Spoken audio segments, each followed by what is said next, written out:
আপনারা সমাজের দর্পণ। আমরা ছোটবেলা থেকে শুনে এসেছি পত্রিকা হচ্ছে সমাজের দর্পণ। তো পত্রিকা তো একটা অ্যাবস্ট্রাক্ট, একটা বিমূর্ত শব্দ, সেটাকে মূর্ত করেন আপনারাই সাংবাদিকবৃন্দ।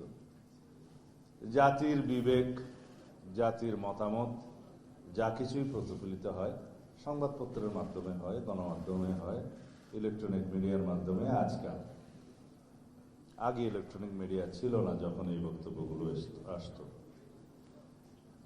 সেই হিসাবে এখন বলা যায় এই মুহূর্তে সমাজের সেই দর্পণ চূর্ণ বিচূর্ণ হয়ে গিয়েছে, কিন্তু সাংবাদিকদের দর্প যেন চূর্ণ না হয়। আপনারা যদি রাষ্ট্র কাঠামোয় সংস্কার চান, সংস্কারকৃত সমাজ চান, সংস্কারকৃত রাষ্ট্র চান, গণতান্ত্রিক সংস্কার চান, সর্বপর্যায়ে বৈষম্যহীন সমাজ ব্যবস্থা নির্মাণ করতে চান, আপনারাই পারবেন। আপনারাই সমাজের দিক নির্দেশক। রাজনীতিবিদরা রাষ্ট্র পরিচালনা করার সময় ড্রাইভিং সিটে থাকে, কিন্তু সেই ড্রাইভিং সিটকে আপনারা পথনির্দেশ না করলে সমাজ বিচ্যুত হবে।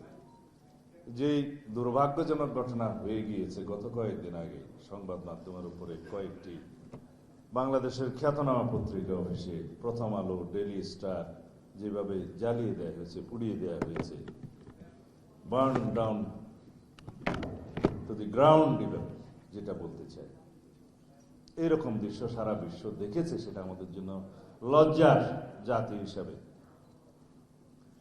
এটা কোনোভাবে আমরা শুধুমাত্র দুঃখ প্রকাশ করে, ক্ষমা প্রার্থনা করে সমাপ্ত করতে পারবো না।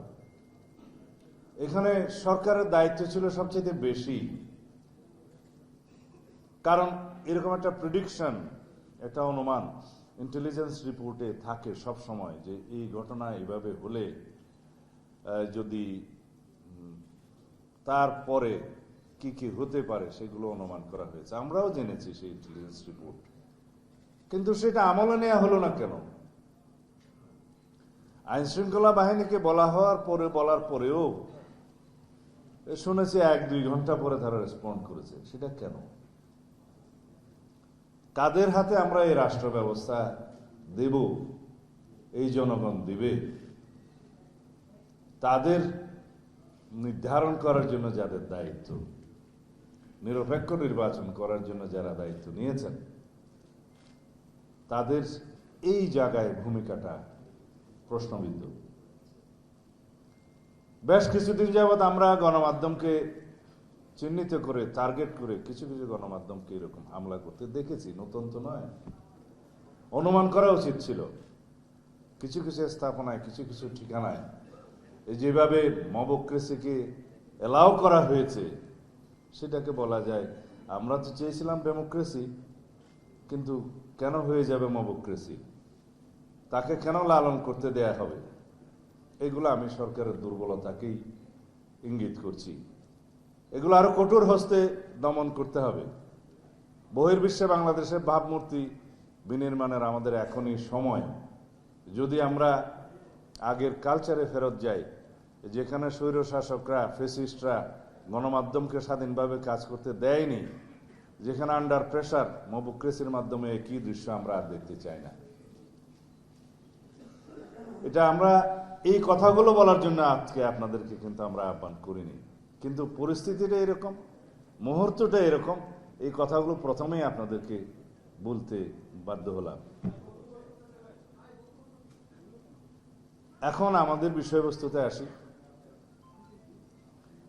বাংলাদেশের মানুষের মনে ব্যাপক একটা পরিবর্তন হয়েছে বলে আমরা বিশ্বাস করি 5ই আগস্টের পরবর্তী, 2024-এর 5ই আগস্টের পরবর্তীতে। প্রত্যাশা এখানে হিমালয় সম। আমাদের কতটুকু কি করার ক্ষমতা আছে সেটা জনগণ জানতে চায় না। গণপ্রত্যাশা, গণ আকাঙ্ক্ষা অনেক বেশি। পূর্ণ গণতন্ত্রায়ন চায় বাংলাদেশের সকল মানুষ সর্বক্ষেত্রে। প্রাতিষ্ঠানিকীকরণ করতে চায় গণতন্ত্রকে সব জায়গায়। গণতন্ত্র বিনির্মাণের জন্য যে প্রতিষ্ঠান, সেই প্রতিষ্ঠানগুলোকে আমাদের শক্তিশালী করতে হবে।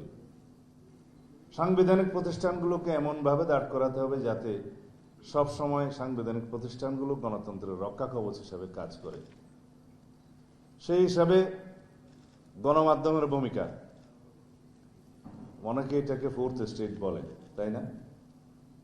কিন্তু বাংলাদেশে আমরা কি এটা পারবো? সেই সিদ্ধান্ত আপনারা নেবেন। আমাদের সাংবাদিক বন্ধুদের মধ্যে অনেকেরই পলিটিক্যাল এফিলিয়েশন থাকবে, আছে, কিন্তু বাংলাদেশের স্বার্থের বিবেচনায় সবসময় আমরা যেন দেশের পক্ষেই থাকি, নিরপেক্ষ না থাকি, এটা আপনাদের কাছে কামনা করি। আমাদের আজকের আপনাদেরকে দাওয়াত দেওয়ার একটা আলাদা উপলক্ষ তো আছেই, সেটা আপনারা দেখেছেন। এখানে আমাদের নেতা জনাব তারেক রহমানের স্বদেশ প্রত্যাবর্তন উপলক্ষে যে অভ্যর্থনা কমিটি করা হয়েছে, আমি তার আহ্বায়ক হিসাবে দায়িত্ব পালন করছি। এটা আমার জন্য গৌরবের।